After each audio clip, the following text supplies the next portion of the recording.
The Quran says you are busy piling up, calculating, developing your careers, your money, your occupation, your wealth until you visit the graves. Think about it. When was the last time that you went to a funeral? Was it your mother? Was it your father? Was it your grandfather? Was it your uncle? Was it your cousin? Was it your friend? Was it your wife? Was it your husband? The last time that you visited the grave, when you went to a funeral and you saw that person whom you loved that was laughing, crying, live, boasting, wealthy, educated, denying, arrogant, whatever they were. What was the demeanor of the people when you walked in that funeral home? When that person was stretched out in their last suit? What was the demeanor? Were the people cracking jokes? Were they dancing? Were they clapping and singing songs? No. Silence. Trauma. Why? Because every person that walked in that room, seeing that person stretched out, the first thing they thought about was not the person. The first thing they thought about was that one day this will be me.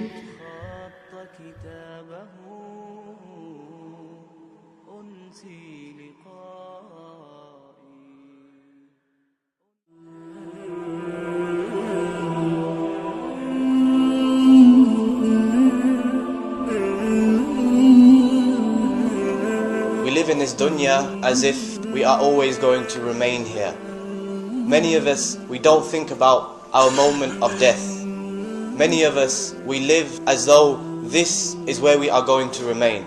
As though Allah subhanahu wa ta'ala has given us life forever and we are going to remain on this dunya for all time. And there is not a single person here who knows what his moment of death is going to be like.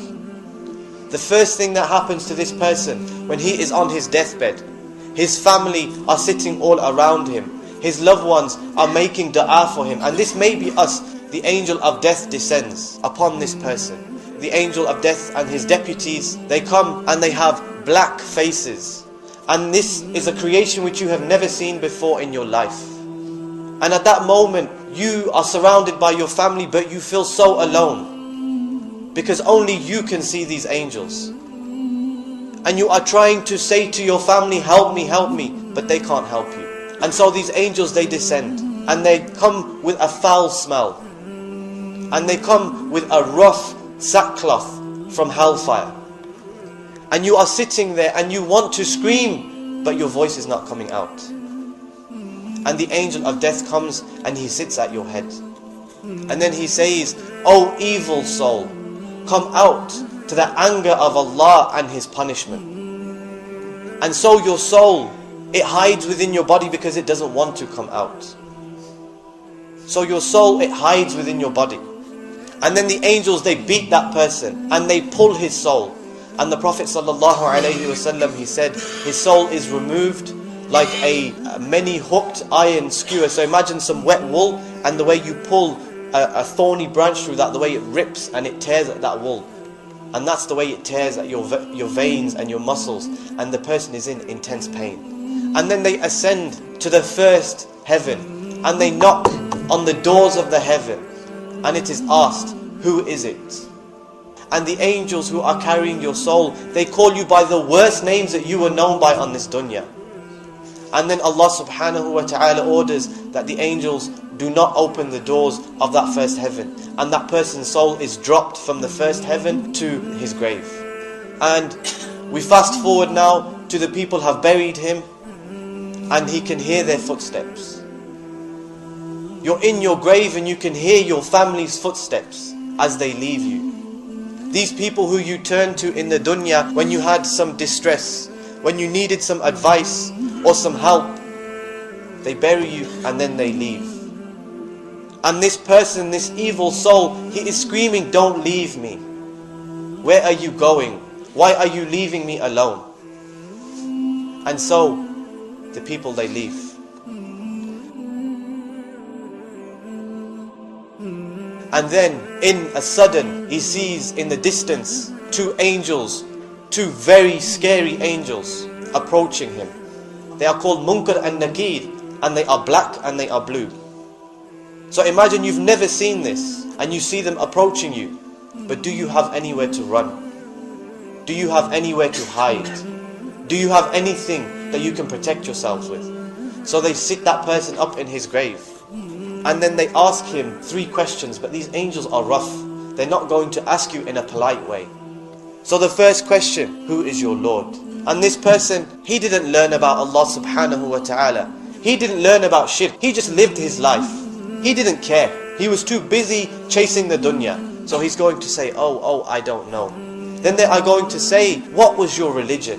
And this person, he was too busy. He came on a Friday and he prayed his Jumu'ah, but after that he didn't pray. He prayed his Eid Salah, but after that he didn't pray. He didn't know his religion. He didn't care about his religion. So he's going to say, I don't know. Then the third, who was this man that was sent to you? He's going to say, I don't know. I heard the people, the masjid where I went to, the people used to say such and such, but I can't remember now.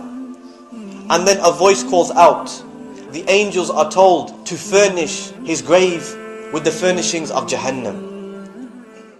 كل نفس ذائقة الموت كل نفس ذائقة الموت ثم إلينا ترجعون والذين آمنوا وعملوا الصالحات لنبوئنهم من الجنة غرفا تجري من تحتها الأنهار خالدين فيها نعم أجر العاملين الذين صبروا وعلى ربهم يتوكلون